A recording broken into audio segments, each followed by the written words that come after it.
ክርስትና ትረካ መሰረት ከፍተኛ የሰው ልጅ ህሊና ከማረጋጋት አንፃር ደግሞ ከፍተኛ ቦታ የሚሰጠው ምንድነው? የሰው ልጅ የተፈጠረበትን ዓላማ ማወቁ በክርስትና ውስጥ ከፍተኛ ትረካና ዝርዝር የሚሰጥበት ነው። ሰው ልጅ ከፈጣሪ ጋር ያለው ግንኙነት ለምን ዓላማ እንደተፈጠረ የሚተረከው ትረካ ነው ማለት ነው። ይሄን ብንመለከት በመጽሐፍ ቅዱስ ኦሪት ዘፍጥረት ምዕራፍ 1 ላይ እግዚአብሔር የሰው ልጅ በአርአያው በአምሳሉ እንደፈጠረ እንመለከታለን ማለት ነው።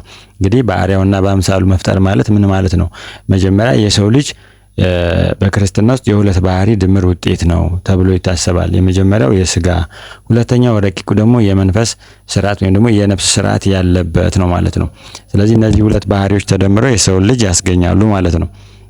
እንግዲህ የመጀመሪያው እግዚአብሔርን በስጋ እንዴት እንመስለዋለን የሚለውን ብንመለከት እግዚአብሔር ይህን ተክለ ሰውነት የሰጠን እግዚአብሔር ነው። ለምሳሌ እያንዳንዱን ጆሮአችን፣ አይናችንን፣ የተለያዩ የሰውነት ክፍላችንን ያዘጋጀ የፈጠረ እንደዚህ ይሁን ብሎ የሰራ እሱ እግዚአብሔር ነውና ይሄ ፍጥረት ይሄ የሰውነታችን ክፍል በእግዚአብሔር በባህሪው ዘንድ አሉ እሱ ጋር ማለት ነው። በባህሪው አለ። በዚህ እንመስለዋለን። አንድ ይሄ እንመስለዋለን ማለት እግዚአብሔር እንደኛ አይነት መልክና ቅርጽ አለው ማለት ሳይሆን ለምሳሌ ጆሮ የፈጠረ አምላክ ጆሮ ለምን ዓላማ እንደተፈጠረ ይታወቃል። በሰው ልጅ ዘንድ ለመስሚያ እንደሆነ ይታወቃል። ስለዚህ እግዚአብሔር ጋር መስማት የሚባል ነገር አለ። መስማት የሚባል ነገር አለ። በእግዚአብሔር ዘንድ መስማት የሚባል ነገር አለ። አይን ከፈጠረ ደግሞ እንደዚሁ ማየት የሚባል ነገር በእግዚአብሔር ዘንድ አለ ተብሎ ይታሰባል፣ ይታመናል ማለት ነው። ስለዚህ የመጀመሪያው በስጋ እንደዚህ እንመስለዋለን። የእግዚአብሔር ምሳሌ አርአያ አምሳያዎቹ ነን እንላለን ማለት ነው። ሁለተኛው ደግሞ በመንፈስ በኩል ወይም ደግሞ በነፍሳችን በኩል ደግሞ እግዚአብሔር የባህሪውን ይሄ መለኮታዊ የሆኑ ነገሮችን እንጋራበታለን። ለምሳሌ እውቀት፣ ከፍተኛ የሆነ እውቀት ማለት ይሄ ከእንስሳ ጋር የተያዙ አይነት ነገሮች ሳይሆን ከፍተኛ የሆነ እውቀት። ሰው ልጅ በጣም በብዙ ውስብስብ እውቀት ውስጥ መኖር ይችላል። እውቀት የነፍስ ስርዓት ነው።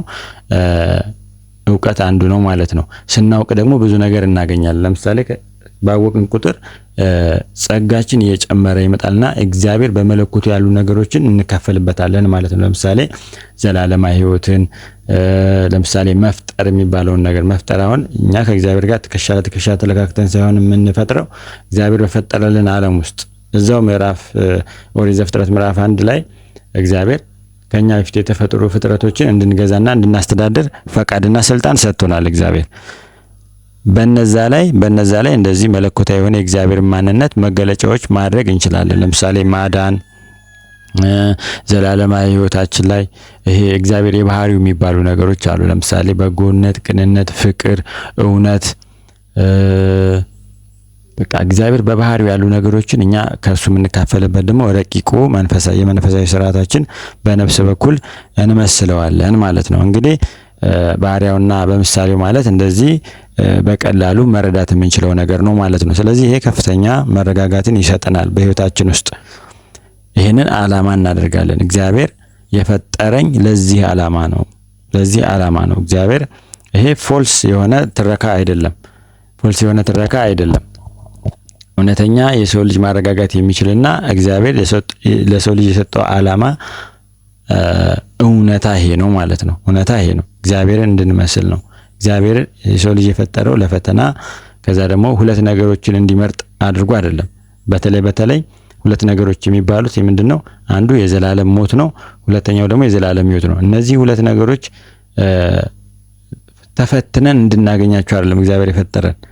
ተፈትነን እንድናገኛቸው አይደለም የፈጠረን። እግዚአብሔር ለአንድ ነገር ነው የፈጠረን። የእሱን የባህሪው ወራሾች ሆነን እንድንኖር ልክ እንደሱ መስለነው እሱን መስለን እንድንኖር አርጎ የፈጠረን እንጂ በቻሌንጅ ውስጥ አልፈን የእግዚአብሔር ማንነት አውቀን የተለያዩ ነገሮችን አሸንፈን እንደዚህ ከዳይብሎስ ጋር ተዋግተን ምናምን እንደዚህ አይነት ዓላማ የለውም በእግዚአብሔር ዘንድ። በእግዚአብሔር ዘንድ የመጀመሪያው ሐሳብ ይሄ ነው።